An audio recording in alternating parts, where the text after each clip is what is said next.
Everyone, welcome to today's meeting of the City of Lawrence Redevelopment Commission meeting. I'd like to call the meeting to order, and it looks like there is a quorum. And so let's move now to approval of minutes. The minutes are here. Do we have anyone, would anybody like to make a motion to move the minutes?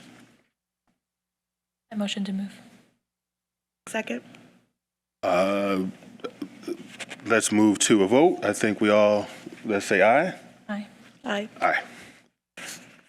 All right. Mr. Johnson?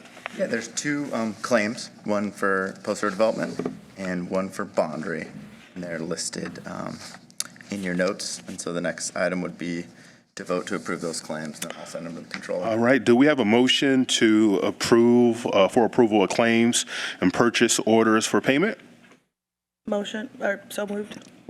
Do we have a second? Second. All in favor, say aye. Aye. Aye. All in favor? All in opposition? No? Looks like the ayes have it. Thanks. I know controller was upstairs. He was going to get me an update, but I'll get it a more detailed breakdown to you soon. But we're still operating under the principle that there's about $2 million in a bond and about $1 million annually that the TIF is collecting. I'll get a more detailed financial update for your next meeting and the very detailed annual report that has to be filed before the 15th. Gotcha. Thank you. Thank you, Mr. Johnson. Looks like we have no old business, and so new business. We have the executive director here for a report. Thank you. Again, appreciate, honor to be doing this work for you. This last month has been a lot of fact-finding and a lot of meetings to learn, and a big chunk of that has been on the city's transportation planning and the city's utility planning.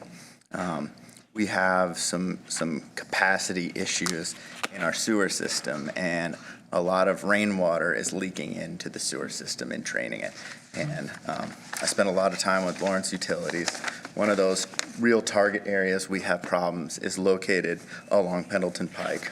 And there's definitely some solutions proposed, and we will probably be a part of it. The Stormwater Board will be a part of it, and Lawrence Utilities will be a part of that. So I will keep working on that and bring this board some updates. But along the Pike in these neighborhoods near the Pike, just north, and Franklin Road, this is where a lot of work is undergoing right now to work on some of that I&I infiltration problems.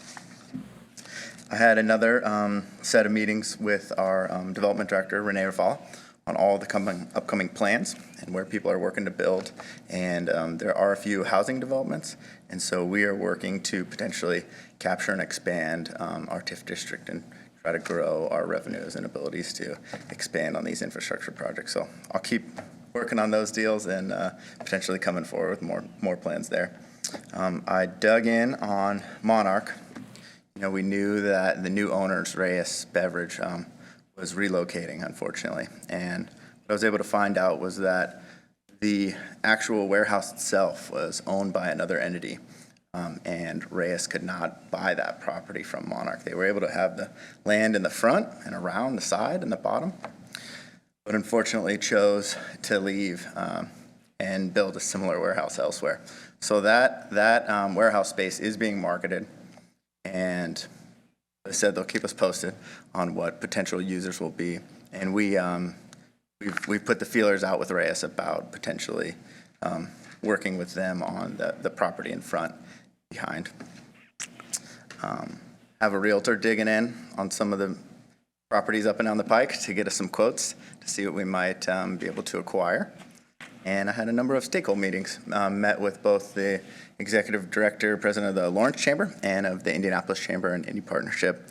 And there's a couple council members here that I was also pleased to meet with this week. So thank you for both being here, councilors. Good to see you.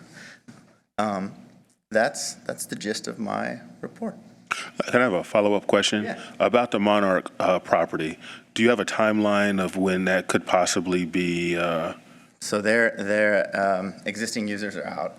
It is a separate TIF. So essentially, as it was built, the property taxes that they would pay were going into the infrastructure construction and the initial bond. So as that goes, it will likely expire, which we're not sure what we might be able to do if, but that's the gist of it. It will expire. So they are actively seeking new users and tenants, and we may be involved with that, may not be. Gotcha. Thank you. And would our council, esteemed council members, like to say a few words? Councilor Mercer, we're happy to have We'd you. love for you to say a few words about your vision of the Lawrence Commission. I'm Liz Missouri, Counselor at Large. The development of Lawrence way is something. Let's do it. It's time. That's great. Hi guys, my name is Carlos James. I'm County Council District 4. And let's just say I'm new and learning and just trying to take everything in as much as I can. Most every day, just trying to. Thank you guys for your service.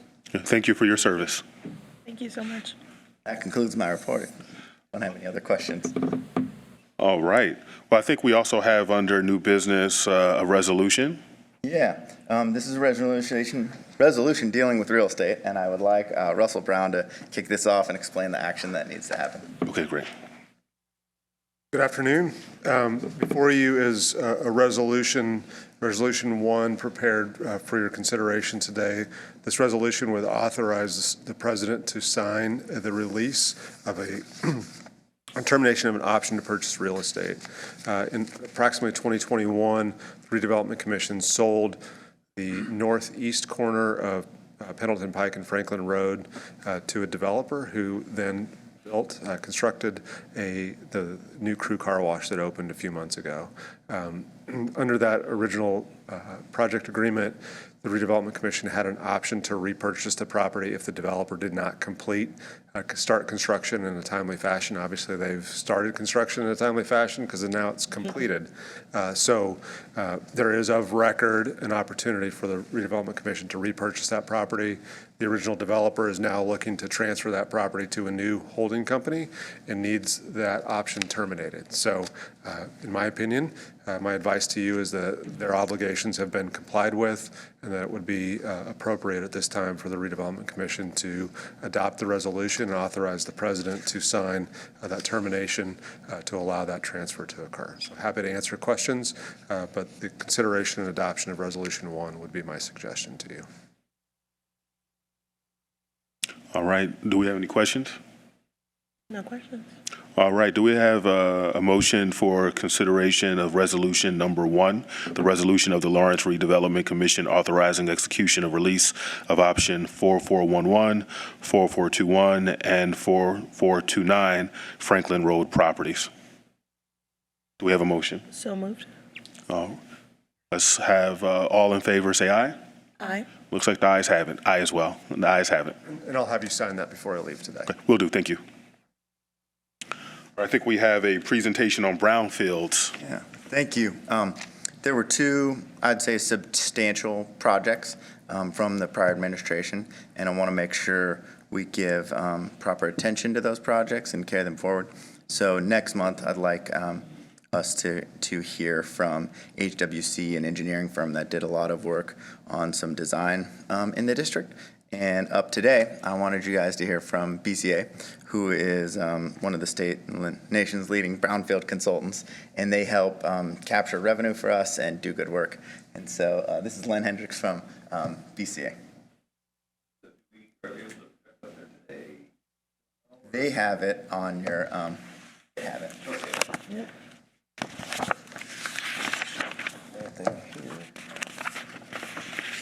Print. Well, I'm just going to go ahead and Okay. look up. I've got some notes. Thanks for having me here today. We have had a pretty long-standing relationship with City of Lawrence. I think it's been at least almost 10 years now that we've been doing brownfield work in your community. You guys have been doing some tremendous stuff with the projects that we've worked on so far. A lot of good redevelopment has happened. There's still some that can still happen, and you guys have an essentially brand-new EPA grant right now, $400,000 that is there to go. So we kind of go through the basics of how these brownfield grants go. Pretty simple stuff, but really the whole gist of it is it's an economic development tool. This is not EPA coming in to enforce or anything like that. It's literally a tool from EPA's brownfield division that is meant to encourage economic development, and in particular redevelopment of properties that may not be pulling their weight around the community. So kind of jump right into it, I guess. My name is Len Hendricks. I'm Director of Client Relations with BCA by background. I'm a geologist, so kind of a rock guy. What is a brownfield? A lot of people don't really know what the official definition is, or EPA's definition of it is, so I'll just read what they call it. EPA says a brownfield is any property, the expansion, redevelopment, or reuse of which might be complicated by the presence or potential presence of a hazardous substance, pollutant, or contaminant. One of the interesting words in that statement is potential, because a lot of times you see a property and you have no idea that it used to be something else. And so there's a potential for, hazardous materials or petroleum or whatever associated with that property, and you don't realize it. Sometimes it's obvious, it's an old dry cleaner, or it's an old gas station, or an old machine shop, or some other manufacturing facility. But often it's not readily apparent, and in particular, we'll kind of go through the details of some of the things that you need to be aware of as a community, for one, with these properties, and then how a tool like this brownfield grant can kind of help with things. So, excuse me. So there's a number of elements of brownfield revitalization, and local stakeholders sort of have a part in part of that. And then EPA has a variety of grants and tools to sort of help accomplish those goals. So local stakeholders would essentially want to determine their reuse goals.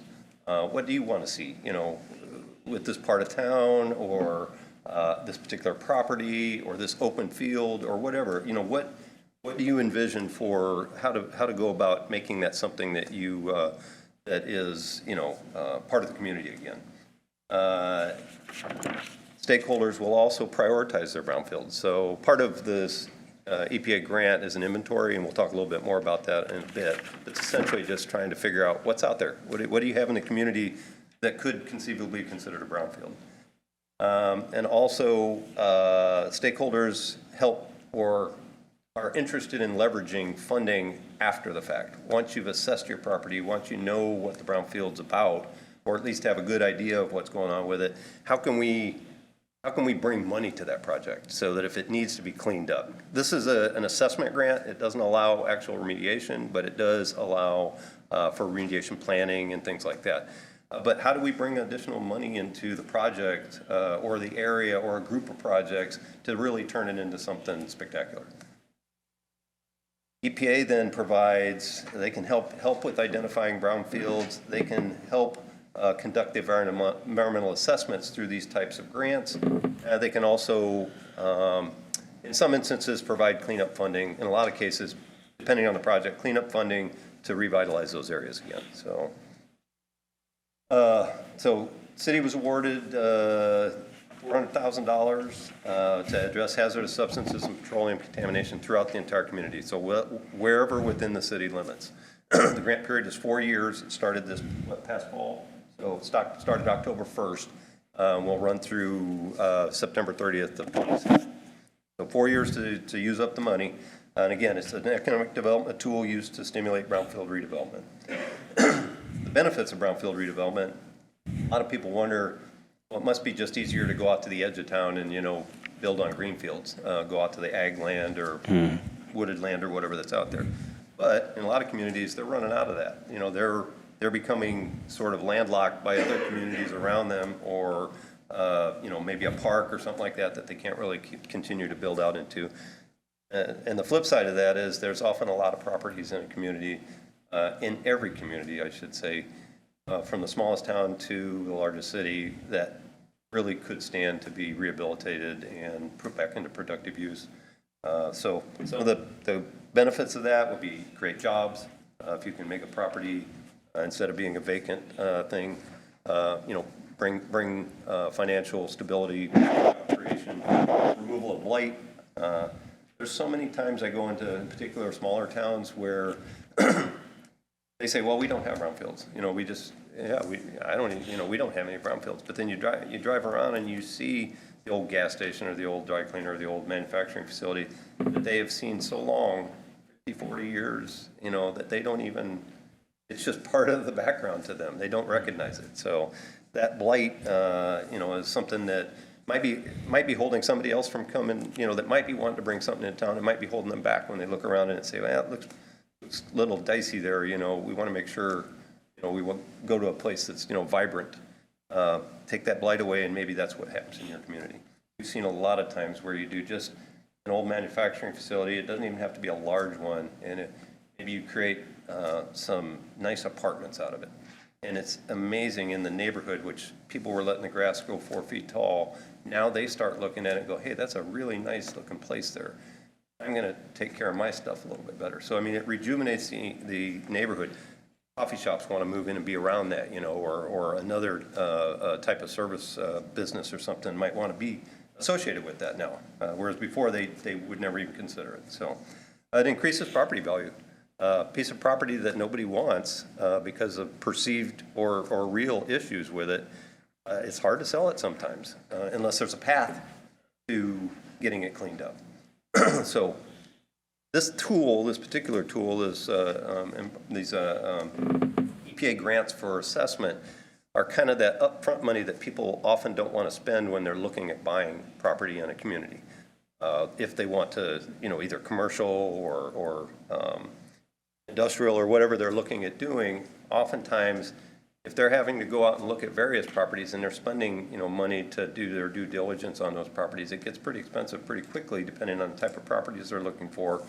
And in some cases, it doesn't matter. Some developers have an idea for something and they're going to do it, and the money that it costs is a little bit irrelevant or whatever. But most of the time it matters. And this is that kind of upfront seed money that a lot of times inhibits a project from actually starting. So if you just want to look at from the simplistic reduction of contamination, in a community, having these pollutants in the ground, in the soil, in the groundwater, or in the breathable air can be an issue. You see communities where people get sick or the environment is sick, because these contaminants are left behind.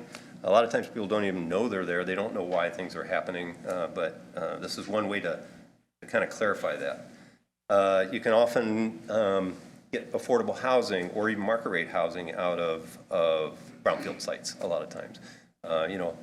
Sometimes you have to do some negotiating with the enforcement agencies, item and the Indiana Brownfield Program and that sort of thing, to be able to put residential on a site where maybe there's contamination that might be left behind, because a lot of times you can close a property even with contamination in the ground as long as it's not negatively affecting people or the environment. So a lot of things kind of just sit still in the ground, and maybe they're best just left that way. But at least you know that now, and you know how to deal with it, and you may be able to deal with things like environmental restrictive covenants or ordinances or whatever to prevent exposure.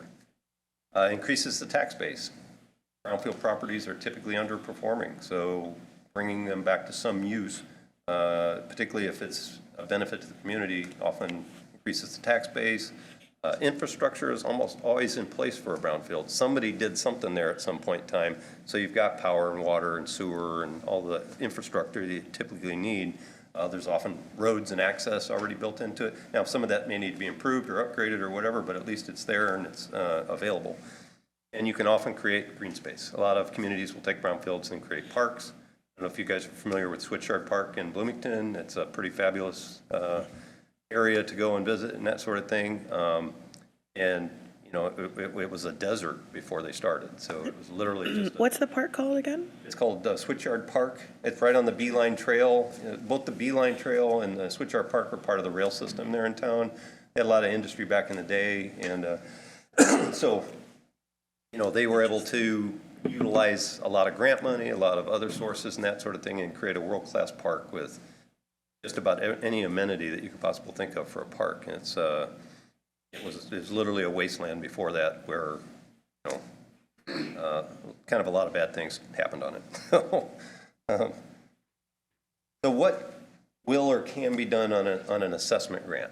Well, you can do a brownfield inventory, like I alluded to earlier, which is basically taking a stock of what brownfields are in your community, where are they, maybe learn a little bit of information about them, like have they already had any work done on them environmentally, who owns them, you know, who owns the property now, and what is the history of it. Sometimes you can even read back through the Indiana items virtual file cabinet online and go through and see if they'd ever had any enforcement actions or any other environmental work done that has been, you know, reported to the government.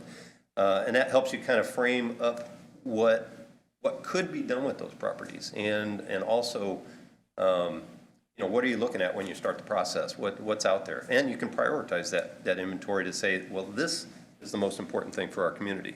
Whereas these over here, we'll get to them maybe, but let's put the money towards this one first. You can do phase 1 environmental site assessments, and you may be familiar with those. Those are property transaction due diligence. That is the environmental history of the site. It uses a variety of sources of environmental data that's out there on electronic form. You do a site visit. You actually, you know, take some photographs, and a professional, what they call an environmental professional, will, you know, look around the site and see things that they understand and recognize as what they call recognized environmental conditions. Based on those recognized environmental conditions, then that would suggest whether or not you need to do phase 2, which would be the environmental sampling and testing kind of thing that you need to do. So that's going out with a drill rig, taking soil samples, groundwater samples, maybe vapor samples, and finding out if those recognized environmental conditions from the phase 1 are actually there. But sometimes they're not anymore, or sometimes the business you thought was there was, you know, erroneously written into, you know, some report or something like that somewhere else. So it's just a way of cooking down all the information that's available out there and saying, okay, we think it's here, now we're going to go find out if it's really there. And a lot of times you don't. A lot of times you find out even on a site where you would anticipate it being contaminated, like an old gas station. It may be when you start taking samples that the dirt smells really bad, but when you analyze it, all the hazardous constituents are gone. So really it's not a threat to anybody, it's just, you know, it might look a little discolored or something like that, or smell bad when you dig it up. So, the grant also allows for redevelopment and cleanup planning. And a lot of times in the state of Indiana, which is kind of a unique state, there's only 1 or 2 states throughout the U.S. where older insurance general liability policies that were on those businesses that operated in the past or even currently sometimes, those policies are responsible to, they basically have to protect the landowner from any environmental issues that it might have, even if they were the ones that caused it. Okay, because a lot of times in the past, we handled chemicals and petroleum differently than we do today. A dry cleaner in the past might have been dumping things down a drain, and that drain might have been terracotta pipe, which chlorinated solvents, which are the materials that they use for dry cleaning, a lot of times goes right through that stuff and right into the ground. So they didn't know any better. Nobody knew any better. But we learned, and everybody's learned over time. We're learning still now, like the PFAS and PFOA stuff that everybody talks about nowadays, new emerging contaminants. It's in everything, you know, plastics and everything else. It's all over the place. So, okay.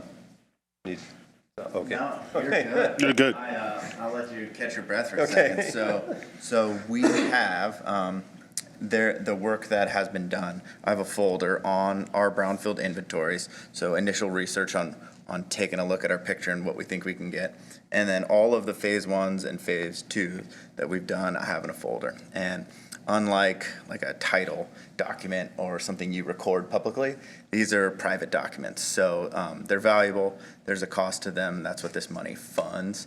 And in terms of due diligence and prep, any property we're going to buy, we should have a phase 1 and phase 2.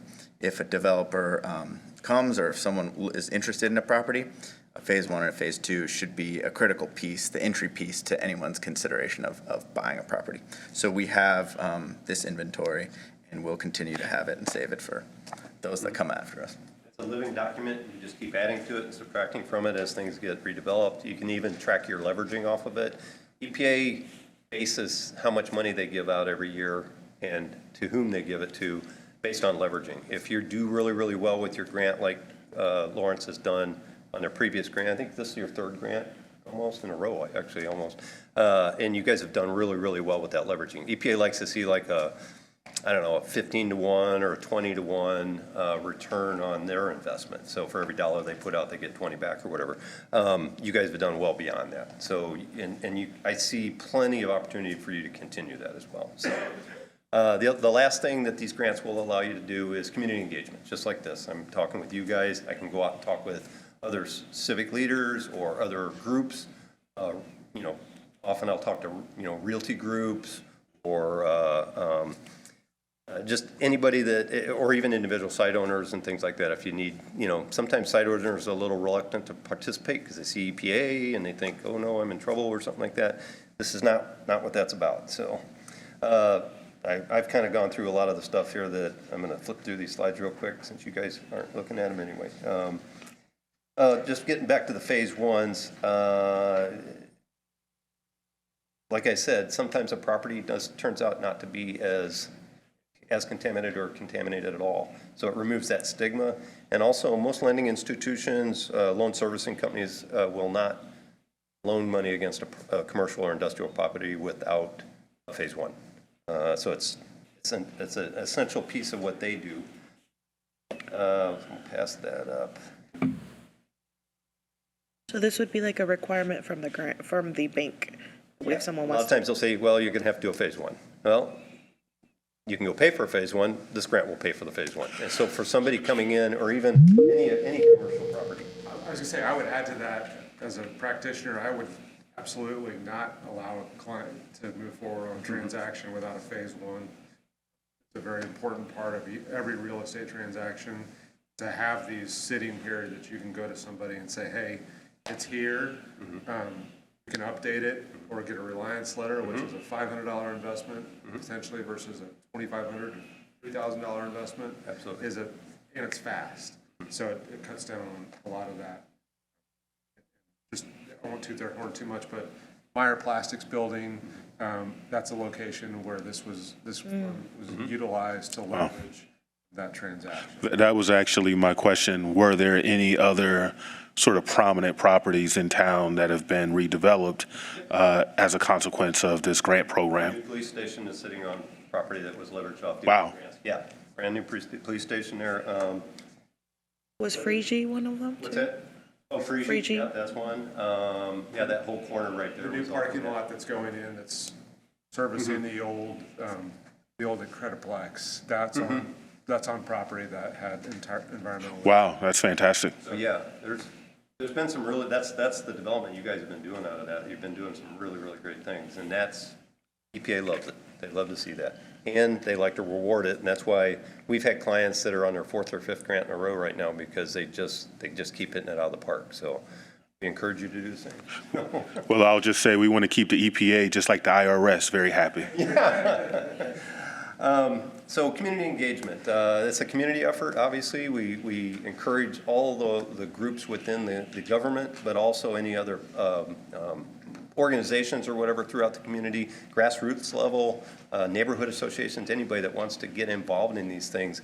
The grant can be used to help kind of spread that word and do presentations or do work groups where you sit down and kind of try to hammer out what can be done with this property and that sort of thing. The public can also be involved to the extent that you guys are interested involved in the inventory, from bringing sites to you. Hey, what about XYZ that's down on that corner or whatever? And you're like, well, yeah, that might be a good one to put on the list or whatever. And even if it doesn't get assessed during this grant, it may be on the next one, or it may be something that at least you're tracking it because it's in your database as a potential property. That may somehow, work out in your favor as far as when somebody comes and says, well, I need a piece of property about this size or whatever, and I'm looking for this kind of environment or whatever, you might have a brownfield site that might meet that qualification, and you can use a grant to help make that site ready for them to be able to develop it. So it's a tool, you know, like anything else, tools for developers, tools for the community, even tools for private transactions. City doesn't have to own the properties in order to assess them. Wow. You can own the properties, depending on there's some eligibility criteria. But yeah, it doesn't have to be. You can facilitate third-party transactions right and left. In fact, most of the grants we work on, we're doing we have 14 grants running right now in the state, just the state alone now. Most of those are third-party transactions. A lot of times it's just not the community being involved in it directly, so. Let me ask you a question. How long does it take to remediate? I know this grant is just for sort of identification, but once it's identified, just for, say, the Fryer facility, how long did it take to rehabilitate that particular property? Depends on what is there. It Gotcha. could be as simple as a little bit of soil contamination that could be treated by two different ways. They could come in and just dig up a little hot spot if that's what it was, and it's gone, it's done. You can get closure on that, and everybody's happy. You can also do an environmental restrictive covenant on it. It says, we understand that, you know, you're going to put maybe a commercial business here or something. That little bit of soil stuff over there isn't going to bother us. In fact, maybe if you want, put your parking lot there, put it over the top. It's capped off now, there's no exposure to it. It works that way. Or you can put a covenant on it that says, if I dig over in this part of the property, that I have to handle the soil this way. You know, maybe I can put a utility there and then put soil right back in the hole. That would probably be acceptable. But you also may have to, you know, that soil might be, the topsoil might be good, but maybe 2 feet down it's contaminated. At that point, if you do pull that soil up, you may have to send it off to a landfill. It's not necessarily hazardous, but it can't go back in the ground because solid waste, they call that solid waste at that point. So when you ask how long does it take, that's the short one. It's a chlorinated solvent plume from a dry cleaner that existed there for a long time and had a lot of material get loose while they were there. We're working on dry cleaners for 30 years sometimes. So it's staggering sometimes. And money, $1 million, $2 million, $5 million. There are cleanups that are costing that much for just a tiny little dry cleaner that operated for, 10 years or whatever back in the day. It's really dependent on the nature of the contamination, the nature of the geology, where did it go. Some of these dry cleaner sites in a fast-moving groundwater situation, they can end up a mile away, and they end up in a public well field sometimes, or they end up under a neighborhood. And then there's issues of vapor intrusion and all the other stuff that comes with it. So, yeah, it's a really hard thing to say when somebody asks. It could literally take from weeks to many years. Thank you. Let's see, I think that covers that. Leverage funding. I kind of brought up the general liability and commercial liability insurance policies. Like I said, the Indiana Supreme Court has ruled consistently that those policies are responsible to protect even the former owner, actually the responsible party, to protect them from the contamination, to protect them from the damages that's done. In particular, it really needs to have groundwater contamination. But most of your really bad sites have that because the things percolate through and end up in the groundwater. Groundwater, because the state owns the groundwater, and once it's contaminated, that's a third-party damage because they're the third party. The way the process works is, you work to find those old policies. There are people that their whole existence and company is all about insurance archaeology. They literally go out and they find old policies on sites like this so that they can find that as a funding source, because in Indiana, it's one of the real fairly consistent funding sources available. The state doesn't have a lot of money that they give out. They have several programs that I'll talk about in a second, but they don't have a lot of brownfield money like that coming in and cleanup money. There are EPA cleanup grants you can go after. There's Indiana Finance Authority and Indiana Brownfields Program have low interest or no interest loans. They have a state revolving fund, which is through wastewater and drinking water. There's a project that a gentleman down at the Indiana Brownfield Program created. It's fantastic. It's called the Green Project Reserve, where you say you're getting a loan, an SRF loan for wastewater for $20 million for a community. they'll take a certain percentage off of the interest rate. And what it basically does, and then they'll loan you that percentage off as money on top of the money that you're getting. So if you ask for 20 and they knock the 5% off the interest rate, then all of a sudden you've got $1 million extra dollars. So they give you $21 million. Well, you take that $1 million, and if you have a brownfield site that needs cleaned up, that can be used for that. So let me ask a question, if you don't mind. Do you mind me interrupting you? This is perfect. So, and please ask questions if you have questions as well. So you're saying if there is a property, say property A had a liability insurance policy on it, and they can determine that in 1995, there's brownfield contamination, but the policy ended in 1996, they still can. Whenever that policy, for whatever dates those policies were in effect. So like I'm dealing with a place up in Michigan City right now. They've been there 100 years. They have 110 years of insurance policies. The sweet spot, it seems like for us, trying to access those policies is somewhere around like the 80s through the early 2000s. Because that's, up till that point, up until about 2005, the insurance companies kept writing their policies the same way with no real description of what contaminant or Wow. pollutant. And so that's how the Supreme Court has ruled. If you put all the possible chemicals in your exclusion that you could possibly run into on the site, we'll honor any of those if you ever run into it, and we'll favor, rule in favor of the insurance. But so many of the insurance companies, even now, sometimes you see they'll put a pollution exclusion into the policy that doesn't have the proper language, and the courts are very, very adamant about that. If you don't have that in there, then you're liable. We're one of the few states, this is a strong suit for us. And as you could guess, BCA is experts We're pretty good in at this process Yeah. at recovering. We don't have any immediate targets for that. Gotcha. But a lot of their initial research in the beginning is to see if we do have targets. Gotcha, thank you. And it works. It works, and it's amazing how much money it can free up, because each one of those policies for each year usually has like $1 million. Those add up. You can actually have $5, $6, $8, $10 million of potential cleanup. And for a chlorinated solvent plume from a dry cleaner or a machine shop or a manufacturing facility that might be going through a community like that, it gets really expensive really quickly, especially when you're doing like all the periodic monitoring you have to do for years and years and years afterward to make sure that the stuff is either stable or not affecting people or whatever. Indoor air sampling and sub-slab sampling and all that stuff, it gets very, very expensive very quickly. And you can't get away with it. You can't, on those types of projects, once they're out in the open, it's really hard to get away from them without actually doing some form of cleanup on them. Gotcha. So this is a funding source. The Petroleum Orphan Sites Initiative, they call it POSI, is specifically for petroleum sites. And that's if typically, once you've run out of other possibilities, a lot of times insurance funding or maybe a developer that's saying, hey, I'll go ahead and cover that because it's going to be a really great development. I'll still make my money off it or whatever. This is the state's program where they have a fund. It's basically money that's, they get this money, I think it's federal money, but they somehow administer it.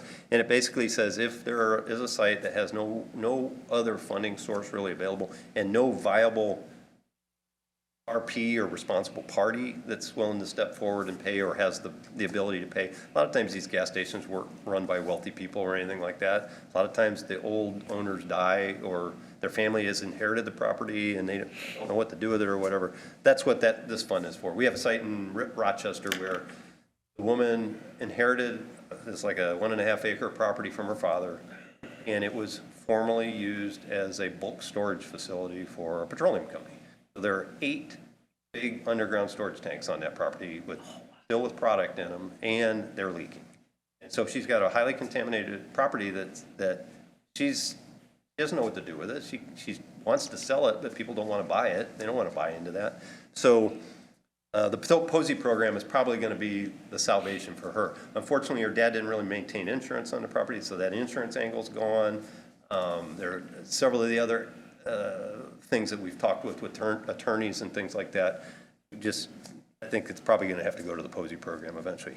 The POSI program, they'll go in, they'll assess it, and they'll clean it up, all in one swoop. So it's a good program. It's just, it doesn't always work for every site.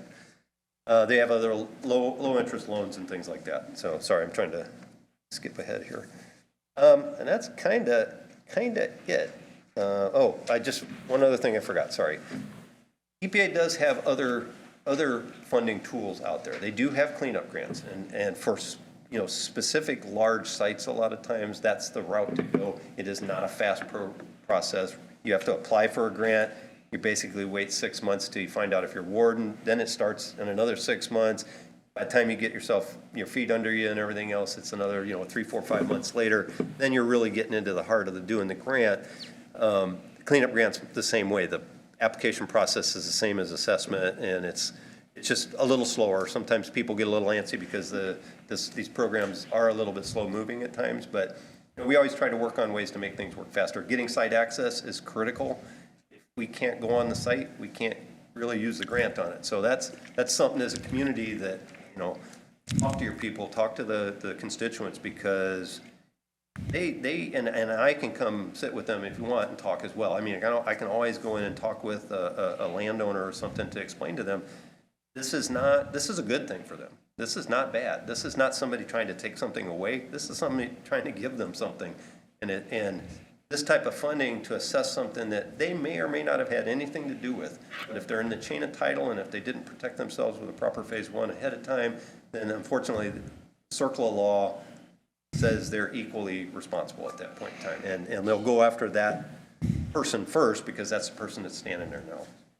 But this type of project could help maybe find that insurance on the previous owner, or find other funding available to maybe get it cleaned up. So they also have another type of grant that's kind of in between the assessment and the cleanup grants. It's called a multi-purpose grant. You have to assess at least one property on that grant, and you have to clean up at least one property. The one caveat on the cleanups, whoever's getting the grant, so if the community is getting the grant, the community would have to own the property. Has to have the property in their hands under title before they apply for the grant. So that's one thing that makes it a little sticky sometimes, trying to get a property, maybe an owner or something like that, to relent and let the city own it. But again, that's part of the business. So. Wow. And then I think I've got my contact and Keith's contact. I'll just say thank you so much. And, I'll be honest, when you said that you were a geologist, I was reminded that Colin Powell studied geology in college. And now I know why. This seems very interesting. Seems very interesting. I went to school, did not know what I wanted to do, and had as one of my, I always liked science. And as I went in, I was like, okay, I got to take some electives or whatever, or some basic courses. There was Geology 101 course, and I took it. I sat down. Well, let me say this. If this goes viral, we'll have a lot more geologists out there. Thank you. Thank you, guys. Thank you. Thank you, sir. Little business, little education. Absolutely. Your guys' time today. All right. Do we have any other business to come before the commission? I'll just point out, we have a report that has to be adopted by April 15th. It is not prepared yet. We're still working through with Boundary and the Controller's Office to get that prepared. We will need a special meeting of at least 3 members in person to adopt it. So we will work with you to get that done, but Gotcha. just want to put that on everybody's radar that is a need that's coming forward. Thank you, sir. All right. Do we have a motion for adjournment? So moved. Second? Second. All the ayes? Aye. Aye. Meeting adjourned.